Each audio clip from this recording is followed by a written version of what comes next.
You can believe every right thing about grace and still live as though God is disappointed in you. Most of us, if we're being honest, operate from a hidden equation. It goes something like this: God's love for me equals Jesus plus my current spiritual and moral performance.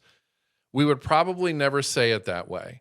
We know the right answers. Maybe we've even read the books and sung the songs, and maybe even taught, written, or preached on the subject.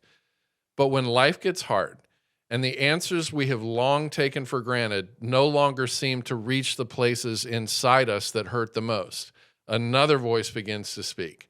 It tells us that love, even God's love, must somehow be earned. And if love must be earned, then love can also be lost. This is the lie that many high-achieving people especially secretly believe.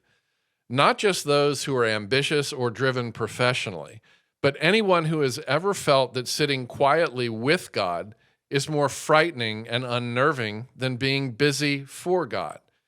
And this lie doesn't present itself that way. Instead, it arrives dressed as conscientiousness, as faithfulness, and as a desire to honor God with your effort.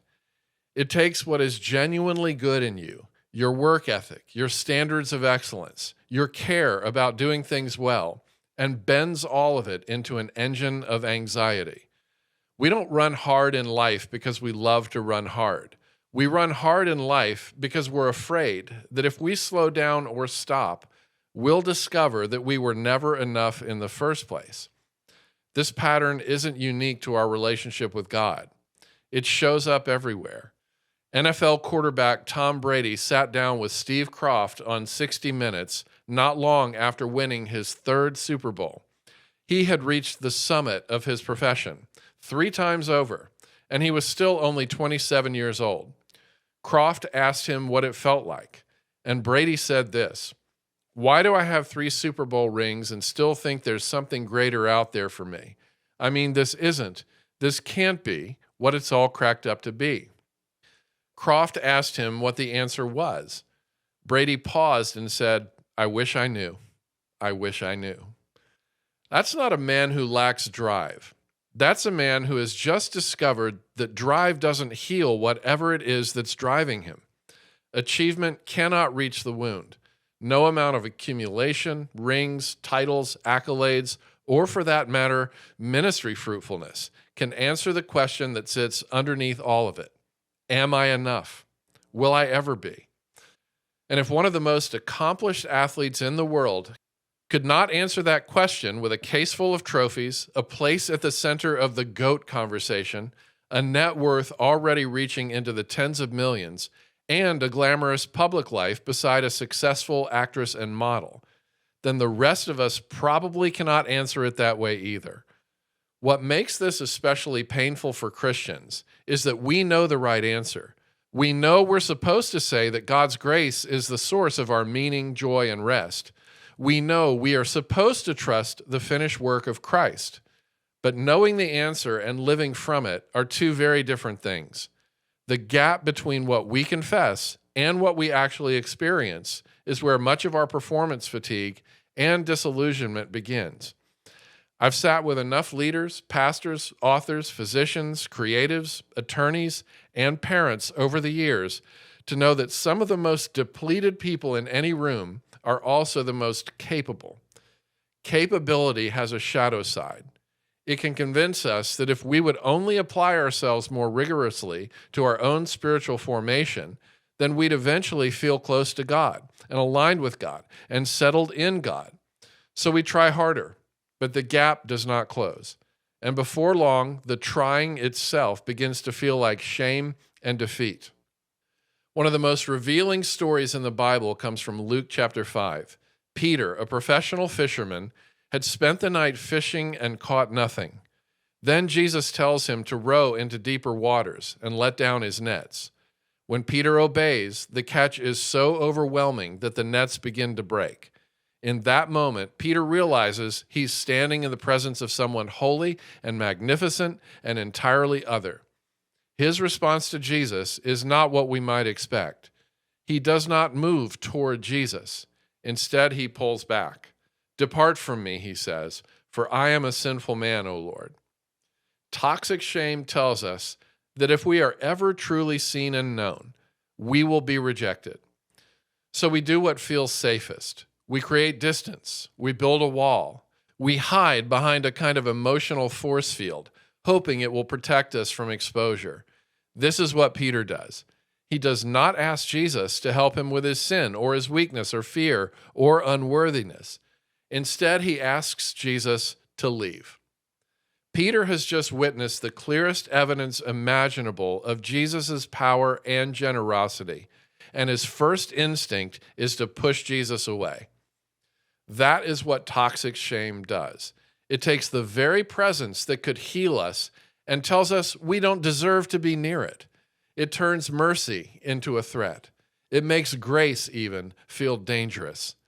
The very thing that would restore us and free us and give our lives meaning somehow becomes the thing we are most afraid to receive. But Jesus doesn't go away even when we ask him to. Despite our many fears and hesitancies, he will never leave or forsake us. He doesn't correct Peter's self-assessment. He doesn't lecture him about worthiness or worship or gratitude. He just says to Peter, "Do not be afraid. From now on, you will be catching men." In other words, I'm not going anywhere, Peter. I have work for you to do. Your failure and your not enoughness does not disqualify you from my presence, my involvement, or my care. It's the very place where my best work in you begins. Paul says the same thing in Romans 5. God demonstrates his love not once we get ourselves together, but while we were still sinners. The book of Hebrews adds that we have a high priest who is able to sympathize with our weakness, which means your weakness does not repel Jesus. It draws compassion out of him. C.S. Lewis, writing to a friend in 1951, put it plainly, God loves us, not because we are lovable, but because he is love. Not because he needs to receive, but because he delights to give. That truth reorients everything for us. God's love is not a reward for finally becoming lovable. It's an expression of who he is, which means it doesn't rise and fall with your performance because it was never grounded in your performance to begin with. But there's a distinction we can't afford to miss. Forgiveness and mercy are not the same thing. Forgiveness is a verdict, guilty but pardoned.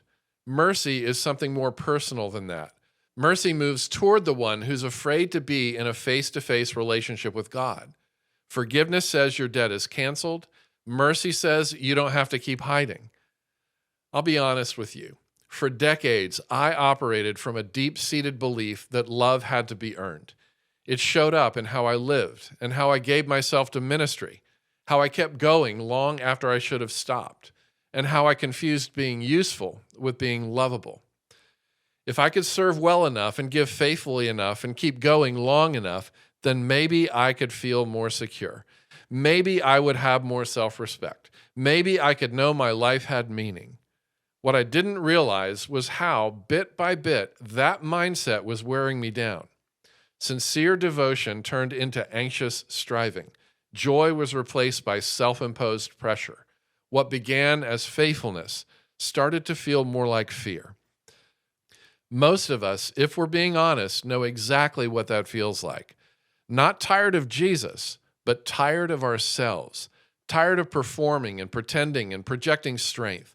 Tired of carrying the gap between the grace we say we believe in and the life we actually live. Still showing up, still serving, still doing everything right on the outside, running on empty on the inside, and convinced that admitting it would be a kind of failure. It's a lonely way to move through life. A child grows healthiest when secure in a parent's love, not when bracing for rejection. And the same turns out to be true of us with God. People who secretly believe acceptance has to be earned tend to get harder over time, harder on themselves and harder on everyone around them. People who have actually been undone by mercy tend to get softer, not softer about what's good and right and true, but softer about being a human being instead of a human doing, and softer about being created in the image of God, and deeply loved by Him, while still having to contend with insecurity and overwhelm and the haunting, untrue feelings we have about not being enough. God has made us enough through Christ. Peter eventually left his nets, not because he'd proven himself worthy, but because Jesus Christ moved toward him in his worst moment and did not turn away from him. Mercy does not wait for you to get your act together. It meets you in the place where you're most convinced it shouldn't. You can believe every right thing about grace and still live as though God is disappointed in you. God's answer to this is clear. He already knows everything there is to know about you, and He isn't going anywhere.